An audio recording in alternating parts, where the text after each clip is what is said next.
दोस्तों, ये कहानी है खूनी पिशाच की, जो कि केवल इंसान के खून को पीकर ही अपने जीवन की प्यास को बुझाता है। तो आइए शुरू करते हैं कहानी। एक पुराना वीरान होटल शहर के दूर जंगल के किनारे खड़ा है। एक यूट्यूबर और उसकी टीम इसे एक्सप्लोर करने जाती है, क्योंकि यह जगह को विख्यात है। यहाँ पिछले 50 वर्षों से जो भी गया वापस नहीं आया। होटल में घुसने के बाद टीम को असली खौफ का सामना करना पड़ता है। यहाँ का समय रुका हुआ है, दरवाजे खुद खुलते और बंद होते हैं, और एक अजीब साया हर कोने में नजर आता है।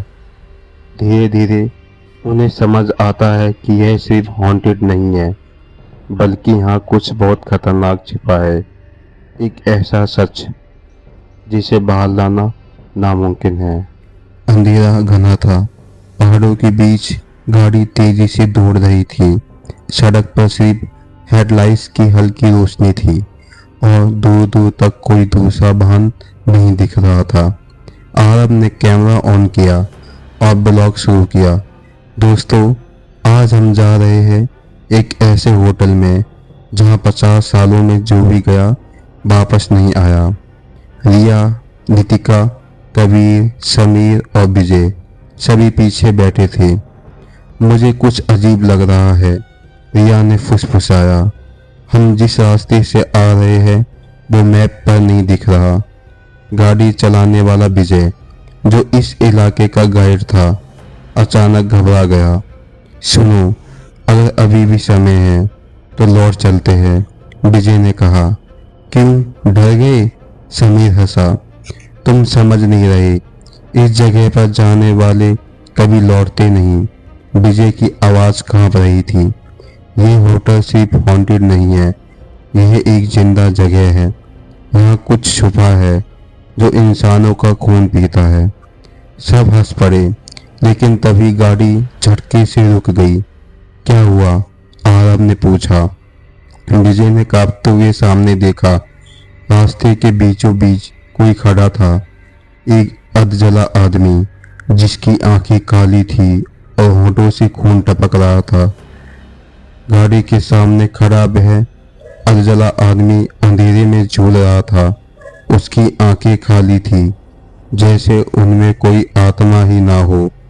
उसके होठों से ताजा खून टपक रहा था और शरीर से धुआं उठ रहा था। वो इंसान नहीं है, विजय फुसफुसाया। आरब ने झटके से कैमरा उसकी ओर घुमाया। ये क्या बकवास है? समीर झल्लाया। कोई पागल आदमी होगा। विजय, तू हॉर्न बजा और इसे हटने को बोल। विजय ने कांपते हुए हॉर्न बजाया, लेकिन सामने खड़ा वह आदमी हिला तक नहीं। फिर उसने धीरे धीरे अपना चेहरा उठाया और मुस्कुराया। नितिका की सांस अटक गई। ये मुस्कुरा क्यों रहा है? रिया ने धीरे से कहा, हमें यहाँ नहीं आना चाहिए था। तभी वह आदमी अचानक जमीन पर घुटनों के बल बैठ गया और जैसे कोई अनदेखी ताकत उसे खींच रही हो, वैसे ही वह धीरे धीरे पीछे खिसकने लगा। भाई, ये तो उल्टा चल रहा है, समीर चीख पड़ा। आदमी की त्वचा झुलस रही थी और उसकी हड्डियां नजर आने लगी। गाड़ी घुमाओ, कबीर चिल्लाया, लेकिन विजय ने जैसे सुना ही नहीं। वह पत्थर की तरह जमे हुआ था। उसकी आंखें फटी हुई थी। यह भी रास्ता है, विजय बुदबुदाया। यही रास्ता है जिससे कोई लौटता नहीं। तभी हवा में एक भीषण चीख गूंज उठी और वह अधजला आदमी जमीन में समा गया। चारों ओर घना अंधेरा छा गया। फिर गाड़ी के ऊपर कुछ गिरा। धड़ाम! गाड़ी हिल गई। छत पर कोई था और तभी एक घिनौनी गहरी आवाज आई, तुम आ गए। गाड़ी के ऊपर कुछ रेंग रहा था। भारी शरीर, नुकीले नाखूनों की आवाज और घिनौनी सांसों की गर्माहट छत के पास से महसूस हो रही थी। ये क्या है? निकिता ने घबरा कर पूछा। चुप रहो, विजय फुसफुसाया। उसका चेहरा सफेद पड़ चुका था। गाड़ी के अंदर सबकी सांसें थमी हुई थी। ऊपर मौजूद वह चीज रेंगती हुई आगे बढ़ी। उसके पंजों की चरमराहट गाड़ी की धातु को खरोंच रही थी। फिर अचानक धड़ाम, गाड़ी की छत में एक जबरदस्त झटका लगा। समीर ने झटके से ऊपर देखा और चिल्ला उठा, भाई ये तो इंसान नहीं है, एक काले साए जैसा जीव जिसकी त्वचा सड़ी हुई थी, उल्टा लटका हुआ खिड़की से अंदर झांक रहा था। उसकी आंखें लाल थी, होठों से काले रंग का गाढ़ा खून टपक रहा था। उसकी लंबी गंदी उंगलियां कांच को खरोच रही थी। तुम निहाक नहीं बचोगे, उस चीज ने घुरघुराती आवाज में कहा। रिया कांपते हुए रो पड़ी। कबीर ने झटके से टॉर्च ऑन की और उस चीज पर रोशनी डाली। धड़ाक, एक जबरदस्त झटके के साथ वह चीज गायब हो गई।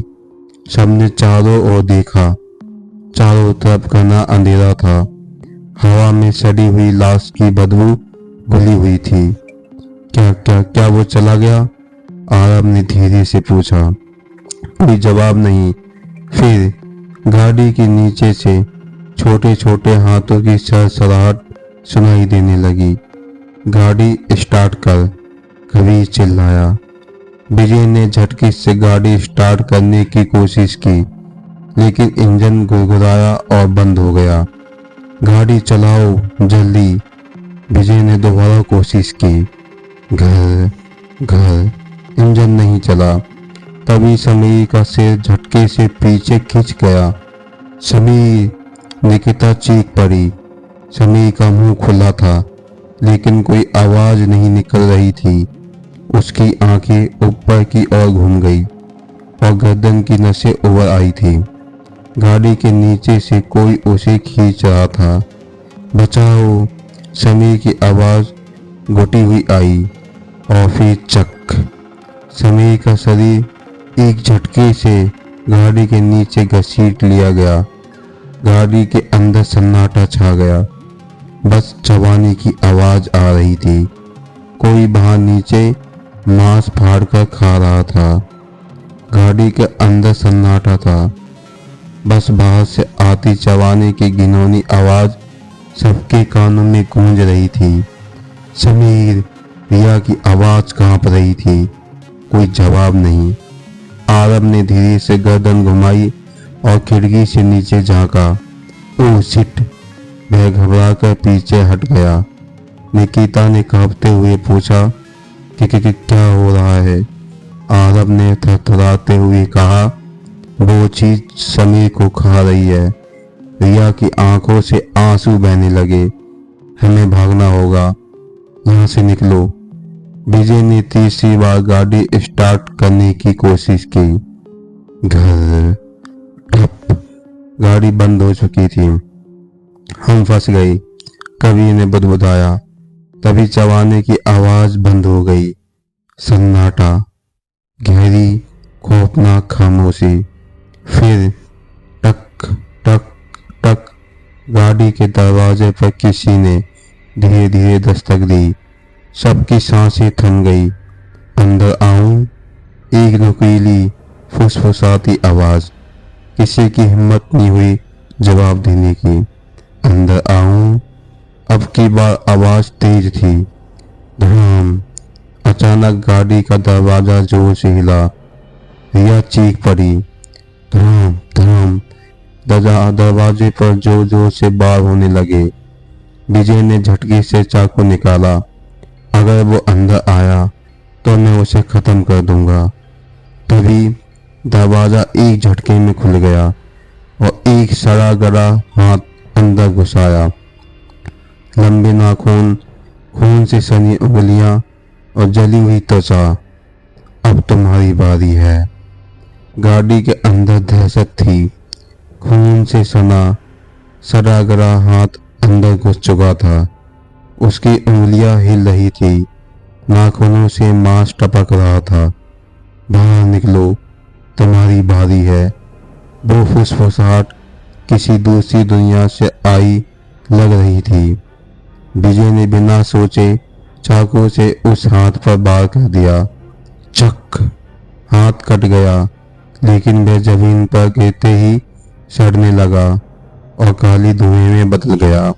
सबकी आंखें फटी की फटी रह गई। ये इंसान नहीं है, कुछ और है, कभी फुसफुसाया। तभी खिड़की के पास दो लाल आंखें चमकी। रिया ने डर से अपने मुंह पर हाथ रख लिया।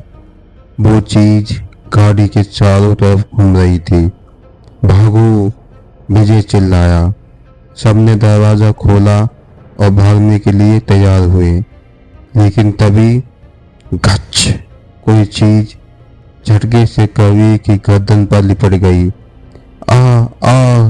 वो पीछे की तरफ खींचा जाने लगा। कबीर! आरब ने उसे पकड़ने की कोशिश की, लेकिन कुछ दिख नहीं रहा था। कोई है, निकिता चीखी। अचानक ही अंधेरे से एक लंबा, पतला, बिना चेहरा वाला काला साया निकला। उसकी हड्डियां बाहर निकली हुई थी और जबड़ा इंसानों जैसा नहीं, बल्कि किसी जानवर की तरह खुला था। वह कबीर को ऊपर उठा चुका था। कबीर के मुंह से खून टपक रहा था। उसकी आंखें ऊपर हो चुकी थी। बचाओ! उसकी फुसफुसाहट आई, लेकिन तभी चक! उस चीज ने कबीर की गर्दन को एक झटके में आधा मोड़ दिया। कड़क! कबीर का शरीर झटके से लटक गया। सबकी आंखों के सामने उसने कबीर को मार डाला था। वो चीज उसकी गर्दन से टपकता हुआ खून पीने लगी। इंसानी खून! सब कांप रहे थे। हमें भागना होगा। आरब ने निकिता का हाथ पकड़कर दौड़ने की कोशिश की, लेकिन तभी वो चीज फिर से उनकी तरफ घुसी। अब कौन होगा अगला? कबीर की लाश झटके से जमीन पर गिरी। उसकी खुली आंखों में एक अजीब सा डर जमी हुई थी, जैसे उसने मरते वक्त कुछ बहुत ही भयानक देखा हो। भागो! आरब चिल्लाया। सबने दौड़ना शुरू किया। हवा में सड़ी हुई लाशों की बदबू घुल रही थी। पीछे से किसी के तेज कदमों की आवाज आ रही थी। वो चीज उनका पीछा कर रही थी। विजय ने अंधेरे में आगे इशारा किया। होटल पास ही है, वहां पहुंचते ही हम बच सकते हैं। लेकिन जैसे ही वह होटल के दरवाजे के पास पहुंचे, धड़ाम! दरवाजा अपने आप जोर से खुल गए और अंदर गुप्त अंधेरा था। ये खुद खुला, रिया कांपते हुए बोली। अब हमारे पास कोई और रास्ता नहीं है, अंदर चलो, विजय हाँफते हुए बोला। सब भागते हुए होटल के अंदर घुसे। दरवाजे अपने आप बंद हो गए। अब वे होटल में फंस चुके थे। होटल के अंदर सन्नाटा था। पुरानी लकड़ी की दीवारें चली हुई थी। छत से झूलते हुए झूमर किसी भी पल गिर सकते थे। हर कोने में धूल जमी हुई थी, लेकिन फर्श पर ताजे खून के निशान थे। निकिता ने धीरे से पूछा, अगर यहाँ कोई नहीं रहता तो ये ताजा खून किसका है? रिया ने कांपते हुए दीवार पर लगी एक पुरानी तस्वीर को देखा। अरे, ये तो विजय जैसा दिख रहा है। सबने चौंक कर देखा। एक पुरानी काली सफेद तस्वीर में कई लोग खड़े थे। सबसे आगे एक आदमी था जो बिल्कुल विजय की तरह दिख रहा था, बस उसके कपड़े 50-60 साल पुराने थे। आरब ने धीरे से पूछा, विजय तुम कौन हो? विजय के चेहरे से पसीना बह रहा था। हमें यहाँ नहीं आना चाहिए था, उसने कांपती आवाज में कहा। बहुत देर हो चुकी है। तभी घर सीढ़ियों से कोई उल्टा चलते हुए नीचे उतर रहा था। हड्डियों की टूटने की आवाज आ रही थी। सबने डर के मारे सिर उठाकर देखा और फिर वे चीख पड़े। एक बिना आंख आंखों वाला आदमी जिसकी गर्दन उल्टी थी, खून से सना हुआ, धीरे धीरे सीढ़ियों से उतर रहा था। वह सीधा विजय की ओर देख रहा था। तुम वापस आ गए, अब मौत शुरू होगी। सीढ़ियों से उतरता वो बिना आंखों वाला आदमी जिसकी गर्दन उल्टी थी, अब होटल की लॉबी में खड़ा था। तुम वापस आ गए, उसकी खौफनाक सू की आवाज गूंज रही थी। विजय ठिठक गया, उसका चेहरा सफेद हो चुका था। ये क्या कह रहा है? निकिता ने कांपते हुए पूछा। विजय के माथे से पसीना बहने लगा। मैंने तुमसे कहा था कि हमें यहाँ नहीं आना चाहिए था। विजय चीख पड़ा। क्यों विजय, तुम सच क्यों छुपा रहे हो? आरव ने गुस्से से पूछा। तभी घट घट घट घट घट घट होटल की दीवारें अचानक हिलने लगी। बिना आंखों वाले आदमी ने धीरे धीरे मुंह खोला और उसके अंदर से एक और चेहरा निकला, विजय का चेहरा। तुम बच नहीं सकते, मैं तुमसे बदला लेने आया हूँ। विजय पीछे हट गया। नहीं नहीं, तू मर चुका था, लेकिन मैं भूखा हूँ विजय। और फिर वो भूतिया आदमी विजय की ओर भागा। भागो, विजय ने चिल्लाते हुए सबको धक्का दिया, लेकिन आरव भागने में जरा सा देर कर गया। उससे पहले कि वह कुछ समझ पाता, चक, वो बिना आंखों वाला आदमी उसके ऊपर कूद पड़ा। नहीं, मुझे मत मारो, आरव चिल्लाया, लेकिन वो चीज उसकी छाती पर बैठी और अपने नुकीले दांत उसकी गर्दन में गड़ा दिए। आरव की आंखें बाहर निकल आई। उसका शरीर झटके खाने लगा। गर्दन से खून का फव्वारा फूट पड़ा। सबने अपनी आंखें बंद कर ली, लेकिन उसकी घुटती हुई चीखें पूरे होटल में गूंज रही थी। वे कड़क, वो चीज उसकी पूरी गर्दन चीरकर अलग कर चुकी थी। आरव का सिर जमीन पर लुढ़क गया और उसका शरीर वहीं तड़पते हुए गिर गया। आरव का खून पूरे फर्श पर फैल चुका था। उसकी आंखें अब भी खुली थी, लेकिन उनमें सिर्फ दहशत और दर्द था। रिया ने मुंह पर हाथ रखकर उल्टी कर दी। निकिता, जो अब तक खुद को संभाल रही थी, दीवार के सहारे बैठ गई। हम यहाँ मरने के लिए आए थे, है ना? उसकी आवाज में अब टूटन थी। विजय अब भी बुत बना खड़ा था। विजय, अब बता, ये सब क्या है? कभी की मौत और आरव का कटा हुआ सिर देखकर भी समीर गुस्से से उबल रहा था। विजय ने सिर झुका लिया। ये होटल, ये जगह, ये सब मेरे अतीत का हिस्सा है। मतलब? विजय ने गहरी सांस ली। आज से 50 साल पहले यहाँ बहुत बड़ा कत्ल हुआ था। इस होटल का मालिक था राजवीर ठाकुर, एक पागल खूनी आदमी। वो लोगों को यहाँ बुलाकर उसका खून पीता था, लेकिन एक दिन गांव वालों ने उसे जिंदा जला दिया। तो उसकी आत्मा कभी नहीं मरी, वो यही है। और ये होटल, इस होटल में जो भी आता है वो कभी जिंदा वापस नहीं जाता। निकिता ने कांपते हुए कहा। तो हम भी नहीं बचेंगे? विजय ने कुछ नहीं कहा। तभी टक टक टक फर्श के नीचे से आवाज आई। सबके कदमों के नीचे जमीन हल्की हल्की हिल रही थी, जैसे कोई नीचे से बाहर निकलने की कोशिश कर रहा हो। समीर ने धीरे से कहा, नीचे कोई है। तभी अचानक धड़ाम, फर्श फट गई और कई हाथ बाहर निकले, गले सड़े काले खून से लथपथ हाथ। रिया चीख पड़ी, लेकिन तभी एक हाथ उसकी टांग फाड़कर और पकड़कर उसे नीचे खींचने लगा। मुझे बचाओ, उसके समीर और निकिता की तरफ हाथ बढ़ाया, लेकिन जैसे ही समीर ने उसे पकड़ने की कोशिश की, चक, वो हाथ और तेजी से उसे नीचे खींचने लगा। रिया की आधी बॉडी जमीन में समा चुकी थी। कोई तो कुछ करो, निकिता चिल्लाई, लेकिन विजय ने धीरे से कहा, हम उसे नहीं बचा सकते। और फिर एक झटके में रिया को जमीन के अंदर खींच लिया गया। सिर्फ उसके खून से सनी हथेली बाहर रह गई।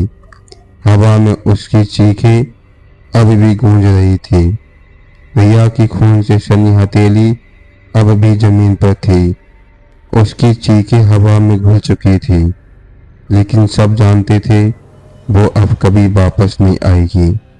निकिता सन्न रह गई थी। उसकी आंखों में आंसू थे, लेकिन अब उसमें रोने की भी हिम्मत नहीं थी। समीर ने दीवार के सहारे खड़े होकर कहा, अब क्या? हम भी बस इंतजार करें कि यह जगह हमें भी मार दे।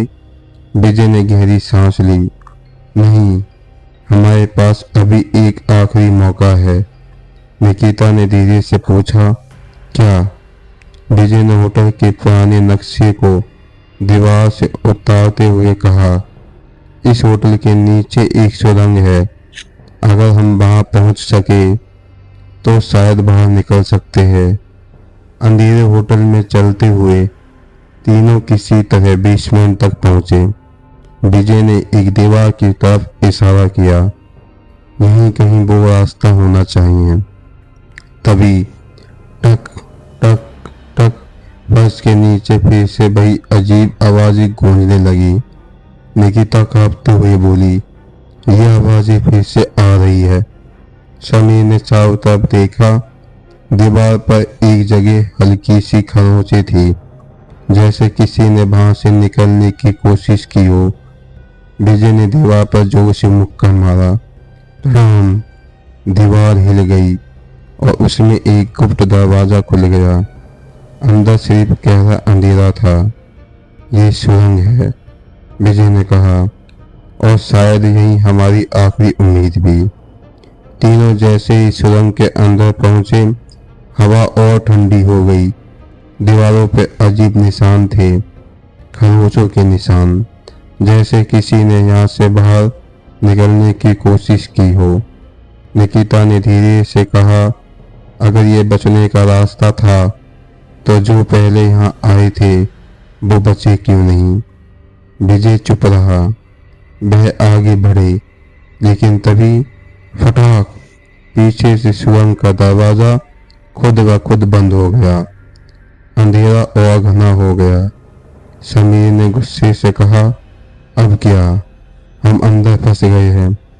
तभी सामने अंधेरे में कुछ हिला।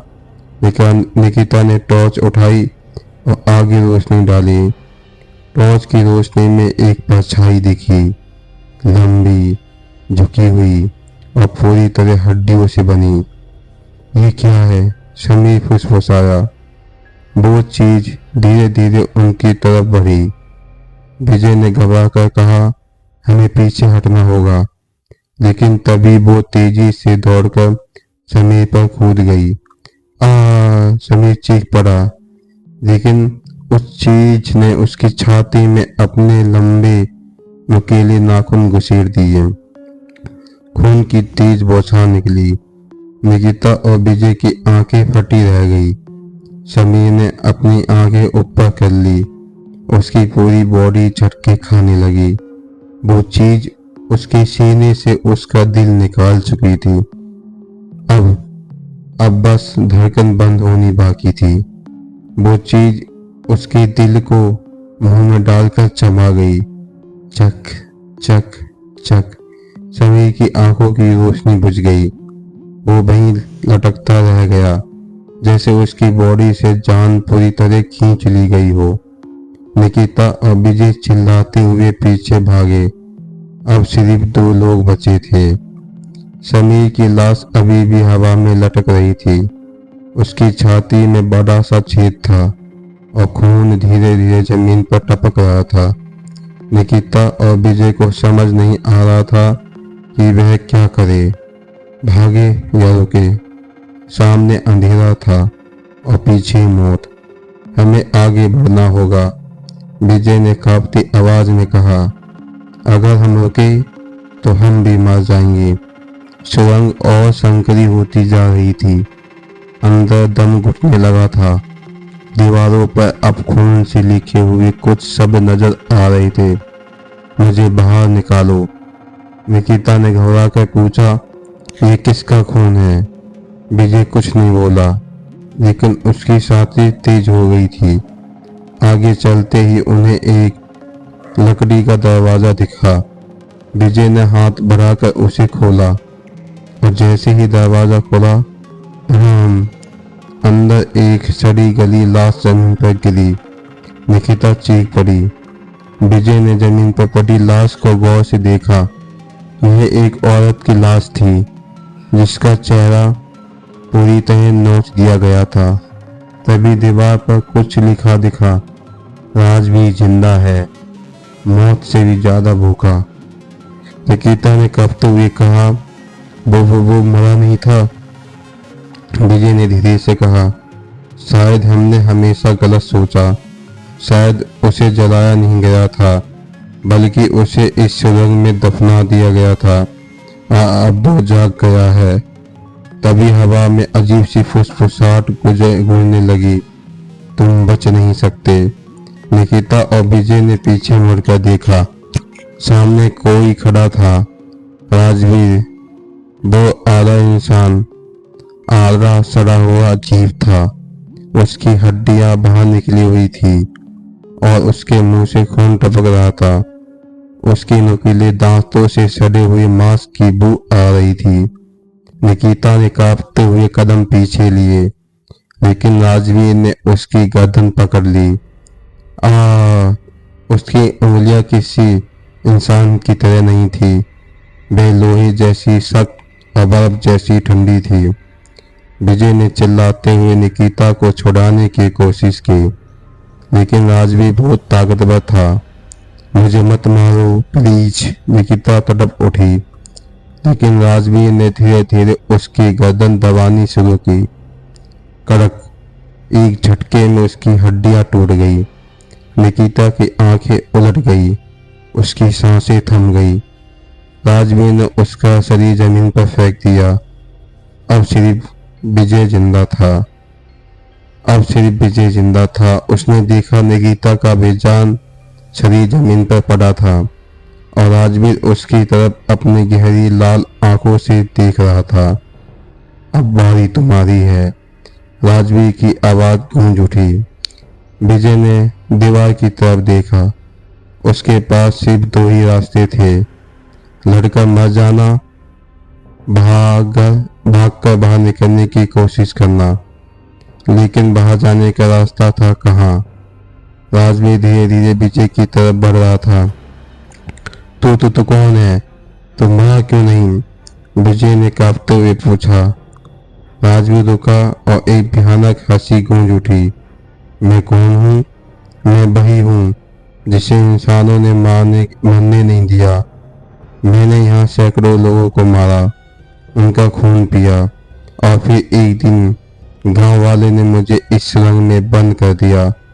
मुझे जिंदा गाड़ दिया गया था, लेकिन मौत ने भी मुझे नहीं अपनाया।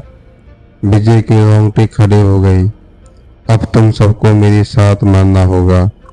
राजवीर की खाल से कीड़े और खून टपकने लगे। विजय को पता था कि वो सीधे सीधे राजवीर से लड़ नहीं सकता, लेकिन तभी उसे दीवार पर कुछ दिखा। एक पुराना लोहे का खंभा जो शायद कभी इस सुरंग को सहारा देने के लिए लगाया गया था। विजय ने पूरी ताकत लगाकर उसे खींचा।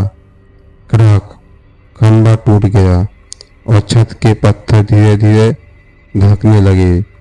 तू बच नहीं सकता, राजवीर दहाड़ा, लेकिन विजय ने उस लोहे के खंभे को पूरी ताकत से उठाया और राजवीर के सीने में घुसा दिया। गप, राजवीर की चीखें सुरंग में गूंज उठी। वो जमीन पर गिर पड़ा और उसका शरीर राख बनने लगा। सुरंग हिलने लगी। विजय तेजी से दौड़ा। सुरंग अब गिरने ही वाली थी। आखिरी दम लगाकर वो आगे भागा और उसे सामने एक सीढ़ियां दिखी, बाहर जाने का रास्ता। वो पूरी ताकत लगाकर सीढ़ियों पर चढ़ा। पीछे से पत्थर गिर रहे थे, धूल का गुब्बार उड़ रहा था, लेकिन जैसे ही उसने आखिरी कदम बढ़ाया, धड़ाम, सुरंग पूरी तरह गिर गई। सुबह के उजाले में एक पुरानी टूटी फूटी हवेली के पास एक आदमी गिरा पड़ा था। उसका शरीर खून और मिट्टी से सना था।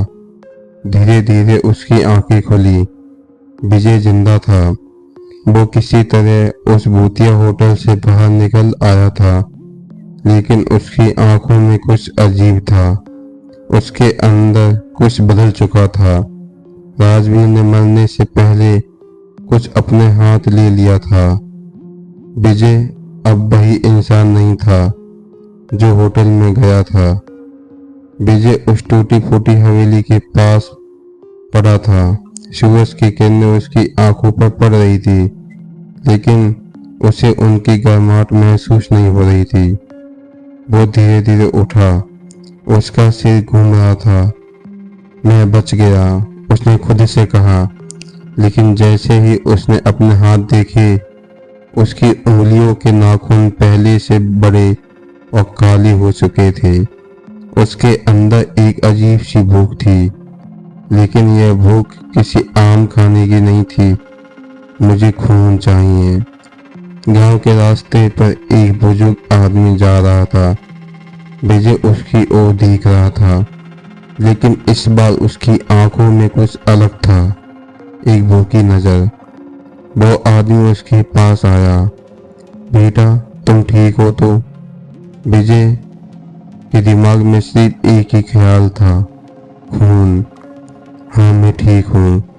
उसकी आवाज में एक अजीब कंपन था। अचानक ही उसकी उंगलियां अपने आप आदमी की गर्दन की ओर बढ़ गई। वो खुद को रोक नहीं पा रहा था। कड़क, एक ही झटके में उसने आदमी की गर्दन मरोड़ दी। खून बहने लगा। विजय ने एक पल के लिए अपनी सांस रोकी, फिर उसने खून को चाट लिया। ये तो। उसके शरीर में एक अजीब सी ताकत दौड़ गई। अब उसे समझ में आ रहा था, राजवीर तो मर गया, लेकिन उसने अपनी प्यास विजय में छोड़ दी थी। विजय अब इंसान नहीं था। तो दोस्तों, विजय की सांसें तेज हो गई थी। उसने अपने हाथों को देखा जो अब खून से सने हुए थे। मैंने किसी को मार दिया, लेकिन अजीब बात यह थी, उसे इस पर पछतावा नहीं हो रहा था, बल्कि उसके अंदर अब और खून पीने की तड़प थी। भूख बढ़ रही थी। गांव में हलचल मच गई। अरे, शर्मा जी का खून से सना सब मिला है। किसी ने उनकी गर्दन तोड़ दी है। ये कोई इंसान नहीं कर सकता। गांव वाले डर गए थे, लेकिन विजय, वो तो अब सिर्फ अपनी प्यास बुझाने में लगा था। रात होते ही वो गांव की गलियों में घूमने लगा। अरे, अब हर इंसान की गर्दन पर चलती हुई नसें साफ दिखने लगी थी, और सबसे डरावनी बात, उससे अब अपना ही इंसानी वजूद होता महसूस हो रहा था। रात के अंधेरे में गांव की सबसे सुंदर लड़की नेहा खेतों की ओर जा रही थी। विजय ने उसे दूर से देखा। उसकी धड़कनों की आवाज तक सुनाई दे रही थी।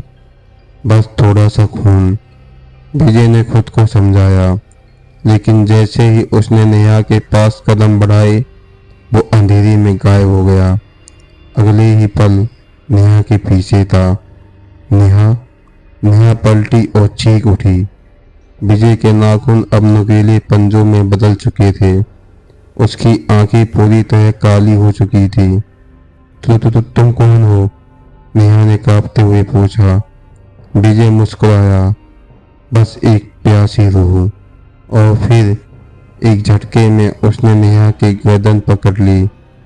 कड़क गर्दन मुड़ चुकी थी, खून बहने लगा। विजय ने अपना मुंह उसके घाव पर रखा और धीरे धीरे खून पीने लगा। ये नशा था। अब वो पूरी तरह इंसान नहीं रहा था। दोस्तों, ये थी कहानी एक खूनी पिशाच की। अब विजय की जिंदगी में क्या होगा, ये आगे की कहानी में पता चलेगा। अगर आपको ये कहानी पसंद आई और इसका अगला पार्ट आपको देखना है तो कृपया करके हमें कमेंट में बताइए और हमारे चैनल को लाइक कीजिए और सब्सक्राइब कीजिए। धन्यवाद। जय माता दी।